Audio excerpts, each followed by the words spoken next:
The City of Witches, Episode 27, Capo di Tutte Fate, Chapter 1. The snow has almost melted and there were first signs of spring. Ursula was going back from school. That day she wanted to just study in her room. She really thought she had to study because a test season was approaching.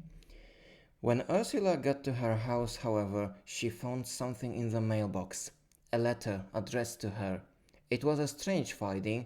Ursula never had that many letters. Well, except letters from one person. Ursula glanced over the sender's address. She recognized their name. Lily Dickens, Ursula's sister. Lily always wanted to become a fairy, and once she did, she found herself free. She decided to move to the fairy realm to connect with the fairy community. Living with Lily after her transformation was an unforgettable experience for Ursula. She seemed truly happy and more energetic, and Ursula was always ready to help her learn the fairy language. Ever since Lily moved to the fairy realm, letters were the only method for the sisters to stay in contact. They promised each other to write every Friday. One Friday it was Ursula who was writing, the next one it was Lily. The letters were usually arriving on Mondays, but this time the letter arrived on a Thursday. What's more, it was Ursula's time to write. That was unusual. It looked as if something important had happened. Ursula read the letter in her room. Its contents didn't cheer her up at all. Dear sister, this may be the last time I am writing to you for now, and I have to ask you to stop writing to me too. Kanimfeli Omiak made the decision to control every letter sent between the realms. If the censor finds something suspicious, I may risk severe punishment. And Omiak is someone that might have a grudge on me if he finds something. Please, do not worry about me. I will try to emigrate to East Monwing Island. From what I know, the situation is far better there. When I finally move, I will write to you. Until then, please don't write to me. Sincerely, Lily. Regarding the letter, Ursula was frightened and worried. What was going on around Lily that she needed to stay silent? Why did she tell her not to write anymore? Was Lily safe? Ursula was overstressing over what she should do.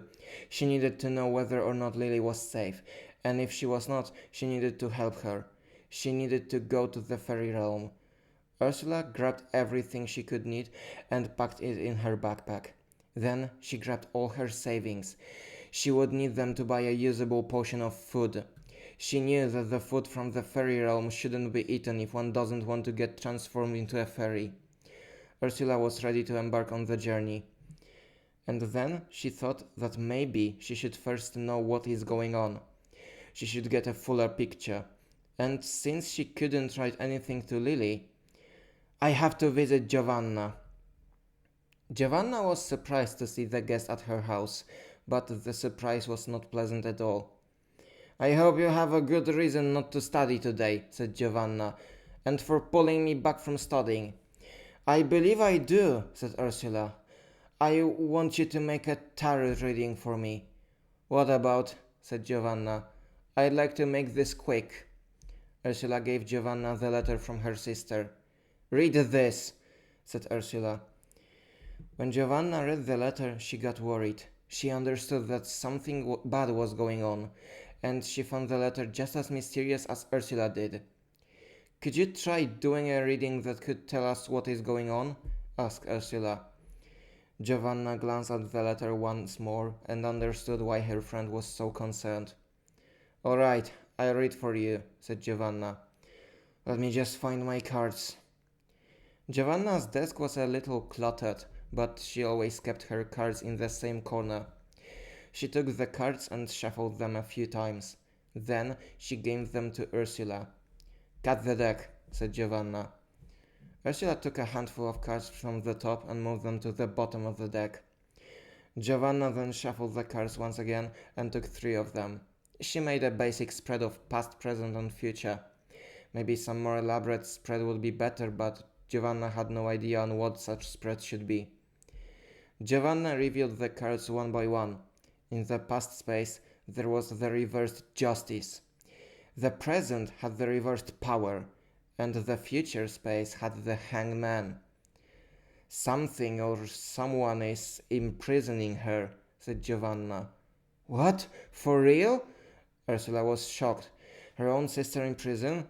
Where? How? Why? No, don't worry, that was a metaphor, said Giovanna.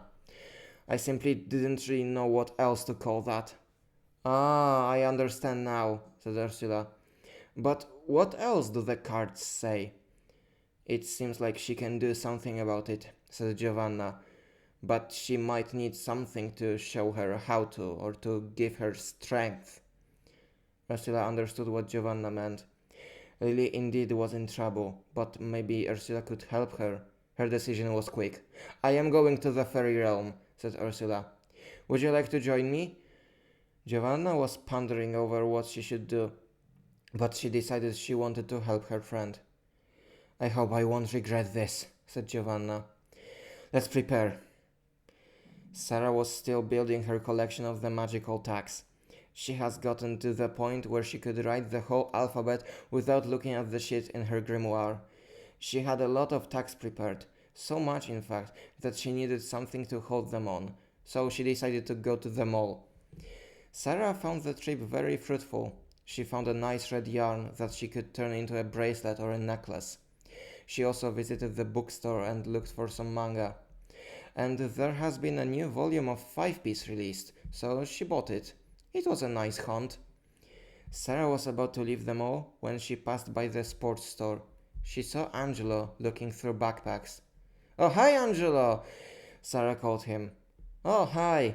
Angelo noticed Sarah. Shopping day? Yeah, I thought of buying something to keep my tags on, said Sarah. And what are you shopping for?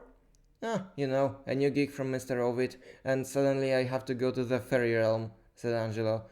For now, I'm looking for a backpack, and then I'll try completing the equipment.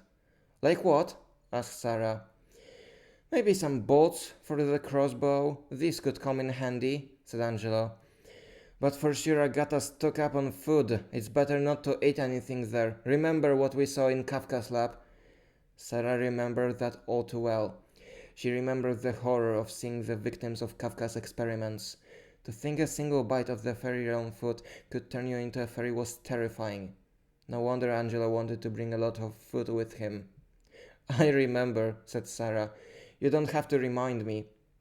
Yeah, so I'm gonna collect some equipment and I will go this evening, said Angelo. Suddenly, Sarah thought about something. How does the fairy realm look? What would it be like to go visit it?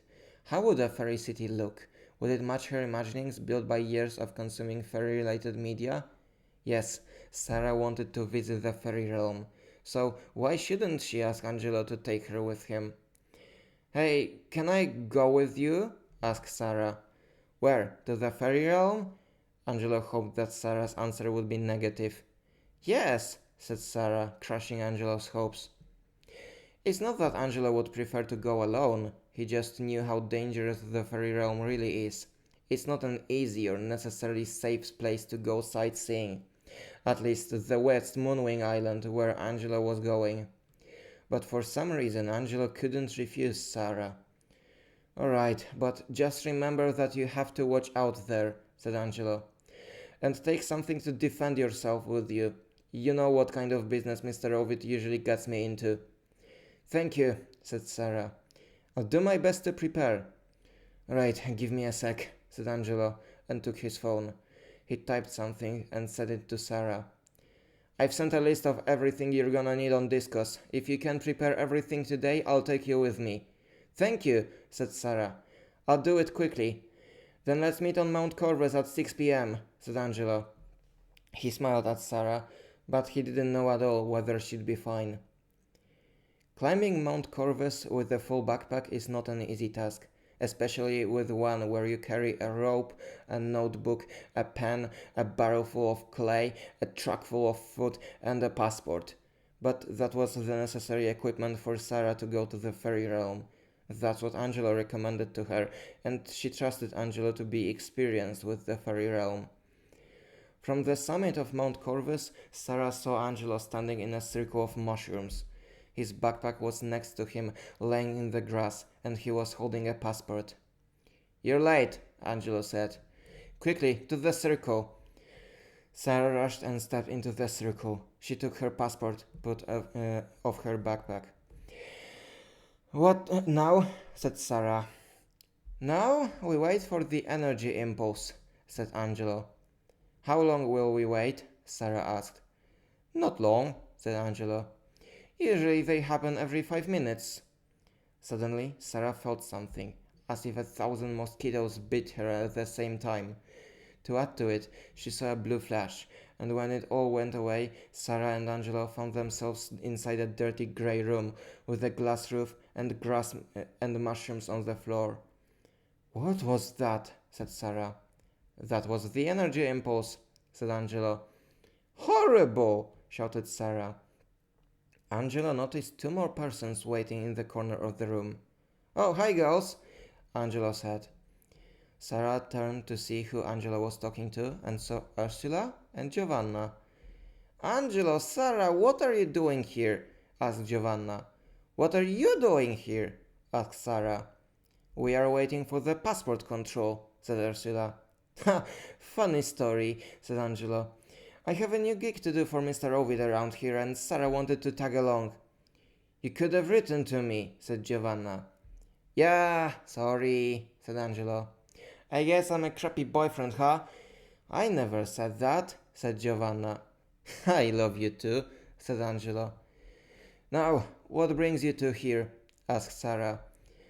"Ursula came here because her sister is in trouble," said Giovanna. "And I decided to help them a little." "What? What happened?" Sarah asked Ursula. "I do not know what she is going through," said Ursula. "Lily will explain when we meet her." Just then, a tall and muscular person wearing a uniform entered the room.